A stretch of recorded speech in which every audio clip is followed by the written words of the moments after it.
Hello everyone, I welcome you on the behalf of Rasa International School. I hope you all are doing good and safe at your homes. Today in this video, we are going to continue chapter number 6 of class 6th, which is changes around us. In this video, we are going to discuss about chemical changes, which is on your book page number 92 to page number 93. So let's start. Chemical changes. A change that is usually permanent in nature and leads to the formation of new substances with composition and properties different from those of the original substance is called a chemical change. So first question हम सबके दिमाग में ये आता है कि एक chemical change क्या होता है। तो एक केमिकल चेंज क्या होता है? एक केमिकल चेंज परमानेंट होता है नेचर में, मतलब कि अगर एक बार ये हो गया तो हम उसको रिवर्स नहीं कर सकते। ये इरिवर्सिबल होता है, हम इसे रिवर्स नहीं कर सकते। और जो भी सब्सटेंस बनता है, ओके, जो भी सब्सटेंस बनता है, for example carbon plus oxygen, C+O2 gives CO2। तो जो हमारा सब्सटेंस बना ये CO2, इसकी प्रॉपर्टी कार्बन से और ऑक्सीजन से टोटली डिफरेंट होंगी। ऑलराइट, तो ऐसे चेंजेस को हम कहते हैं chemical changes. The molecule of the original substances undergo changes to form molecule of new substances.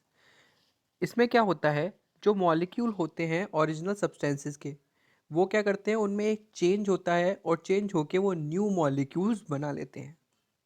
Alright, a chemical change occur due to a chemical reaction between the substances that are mixed together. So chemical changes कैसे होता है, chemical changes कैसे अकर होता है, कैसे होता है? तो एक केमिकल चेंज कैसे होता है? केमिकल रिएक्शंस की वजह से देखने को मिलता है। किसमें? दो सब्सटेंसेस के बीच में। ठीक है, जब दो या दो से ज़्यादा सब्सटेंसेस एक साथ मिलाए जाते हैं तो उनमें केमिकल रिएक्शन होती है, और केमिकल रिएक्शन की वजह से क्या होता है? केमिकल चेंज होता है। Sometimes a chemical reaction may be caused due to the action of heat, as in the case of boiled egg or cooked food. कभी कभी क्या होता है, जो भी केमिकल रिएक्शन होती है वो किस वजह से होती है? वो हो सकती है हीट की वजह से। ऑलराइट, जैसे कि हमने कोई भी खाना बनाया या फिर हमने क्या किया, हमने एग को बॉयल किया या कुछ किया, तो किसकी वजह से चेंजेस आते हैं? वो आए चेंजेस हीट की वजह से। The substances that combine together to undergo a chemical change are called reactants. The new substances formed are called products. So जैसे कि एक और एग्जांपल ले लेते हैं, हम ले लेते हैं कार C+O2 का एग्जांपल लेते हैं, गिव CO2। तो जो दो कंबाइन हो रहे हैं, ये इन्हें हम कहते हैं रिएक्टेंट्स। क्या कहते हैं हम इन्हें? इन्हें हम कहते हैं रिएक्टेंट्स। और जो बनता है, जो फॉर्म होता है, उसे हम कहते हैं प्रोडक्ट, उसे हम कहते हैं प्रोडक्ट। सो इट्स क्लियर कि इन्हें हम कहते हैं रिएक्टेंट और CO2 को कहते हैं हम products.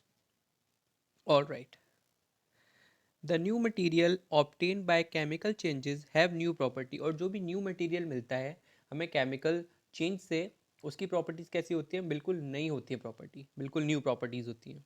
All right, let us understand chemical change with the help of some examples. चलिए आप केमिकल चेंजेस की स्टडी करते हैं, कुछ एग्जाम्पल्स को समझ लेते हैं, जो कि बहुत इंटरेस्टिंग भी होंगे और हमें अच्छे भी लगेंगे। ऑल राइट, चलिए एग्जाम्पल्स पढ़ लेते हैं। फर्स्ट है, when a piece of paper is burn it change into ash. जब भी हम किसी पेपर को बर्न करते हैं तो क्या होता है? वो एशेज में चेंज हो जाता है। एशेज मतलब राख में चेंज हो जाता है। The ash so formed is a new substance. और जो ऐश बनती है वो क्या होता है? एक नया सब्सटेंस होता है। And its composition and properties are different from those of paper.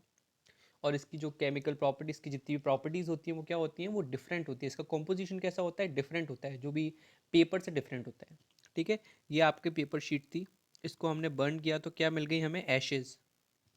तो ये जो पेपर शीट है और एशेज की जो केमिकल कंपोजिशन है बिल्कुल अलग है, इसकी और इसकी प्रॉपर्टी बिल्कुल अलग है।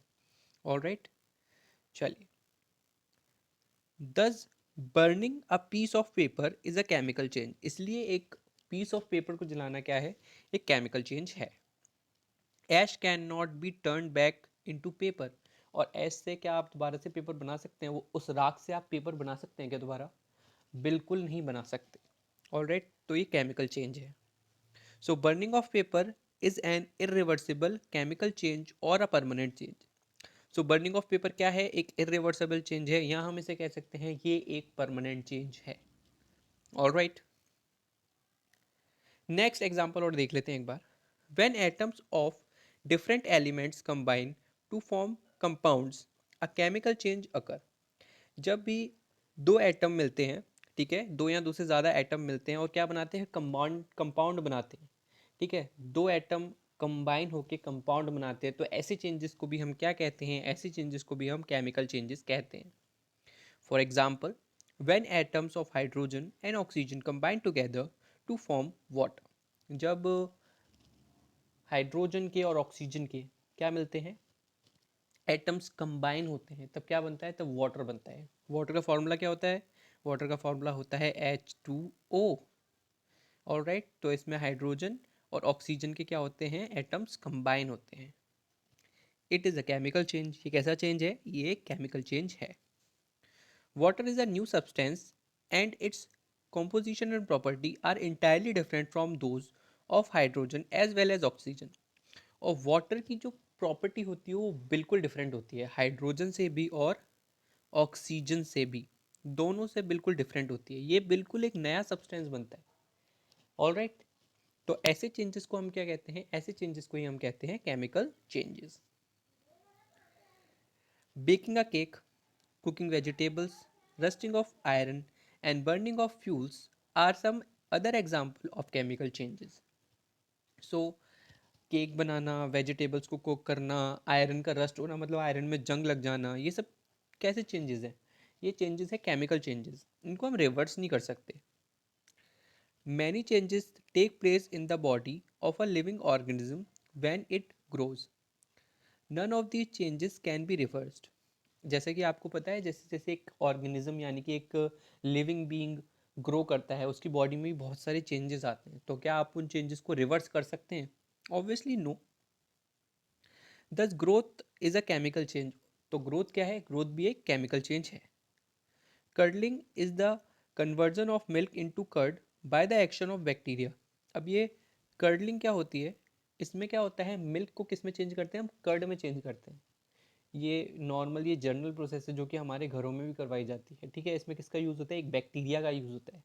ठीक है, जो मिल्क को किस में चेंज कर देता है, कर्ड में चेंज कर देता है. Microorganism such as yeast and certain bacteria break down sugar into alcohol and carbon dioxide. कुछ माइक्रो ऑर्गेनिज्म होते हैं, माइक्रो ऑर्गेनिज्म बहुत टाइनी ऑर्गेनिजम्स होते हैं, जैसे कि यीस्ट और कुछ बैक्टीरिया, जो कि क्या करते हैं, शुगर को अल्कोहल में चेंज कर देते हैं. ठीक है, अल्कोहल में और कार्बन डाइऑक्साइड में. This process is called fermentation. और इस प्रोसेस को हम क्या कहते हैं, इस प्रोसेस को हम कहते हैं fermentation, which is a chemical change, जो कि एक केमिकल चेंज है. It is an irreversible process as the alcohol form can not be turn back into sugar. ये कैसी प्रोसेस है, ये एक इरिवर्सिबल प्रोसेस है. ठीक है, जिसमें कि एल्कोहल किस में चेंज किया जाता है, एल्कोहल वापस शुगर में चेंज नहीं किया जा सकता. ठीक है, ऑलराइट. चलिए, कुछ करेक्टरिस्टिक होते हैं केमिकल चेंजेस की, तो उसको हम वन बाय वन डिस्कस कर लेते हैं.